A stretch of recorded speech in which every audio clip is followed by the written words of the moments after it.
வணக்கம் மக்களே. நம்ம சேனலை ஃபர்ஸ்ட் டைம் பார்க்குறவங்க மறக்காமல் சப்ஸ்கிரைப் பண்ணிக்கோங்க. இப்போ நம்ம பார்க்க போகிறது சிறகடிக்க ஆசை தான். முத்து மீனா வந்து பார்த்திங்கன்னா சீதாவோட காதலனை பார்க்கறதுக்காக, அதை லவ் பண்ணுற பையனை பார்க்கறதுக்காக போகிறாங்க. அது வந்து நம்ம அருள்னு சொல்லிட்டு முத்து மீனாவும் பார்த்துட்டு செம்ம ஷாக்கில் நிற்கிறாங்க.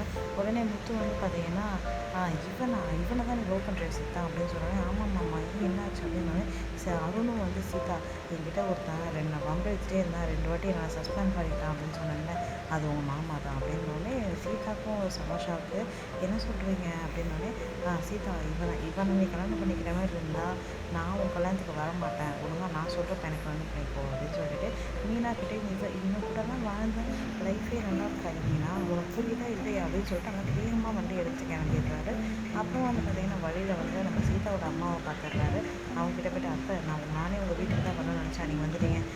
மீனா இதை நம்ம சீதை லவ் பண்ணுற பையன் யாரும் தெரியுமாட்ட, என்கிட்ட 50 சொன்னேன்ல அவன் தான் இருக்க, இவன் கூட தான் வாழ்ந்தால் நம்ம சீதா லைஃப் நல்லாவே இருக்காது. அதனால் நான் பார்க்குற பையனை ஒரு மாதம் சீதா கல்யாணம் பண்ணி சொன்னேன், நான் பார்க்குறேன் நல்ல பையனை நான் பார்த்து கல்யாணம் பண்ணிக்கிறேன், அந்த பையனை கல்யாணம் பண்ணிக்க சொல்லுங்க அப்படின்னு சொல்லிட்டு அங்கே வந்து வேகமாக கிளம்பிடுறாரு. முதுக்கு மண்டியில் ஓடிட்டே இருக்குது. உடனே வந்து மீனா வந்து கால் பண்ணுறாங்க. எங்கெங்கே இருக்கீங்க, எங்கெங்கே போனீங்க அப்படின்னு.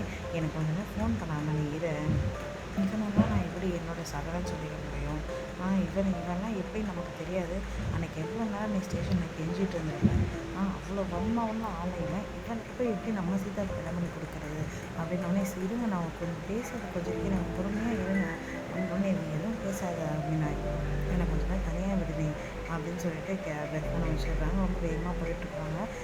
என் முன்னே வந்து பார்த்திங்கன்னா சீதா உடனே வந்து முத்து கால் பண்ணுறாங்க. மாமா அப்படின்னே சீதா அன்றைக்கி கூட செய்வான்னு நினைக்கவே இல்லை சீதா, ஒரு ஆள் பார்த்து பேசுறதுக்கு முன்னாடி அவனை பற்றி எல்லாம் தெரிஞ்சுக்கவில்லை நீ அப்படின்னு சொல்கிறாங்க. இல்லை மாமா நான் சொல்லுறது கேளுங்க அப்படின்னோடனே சரி ஃபோன் வை சீதா நான் அப்புறம் பேச அப்படின்னு சொல்லிட்டு முத்து ரொம்ப பேசுகிறாரு.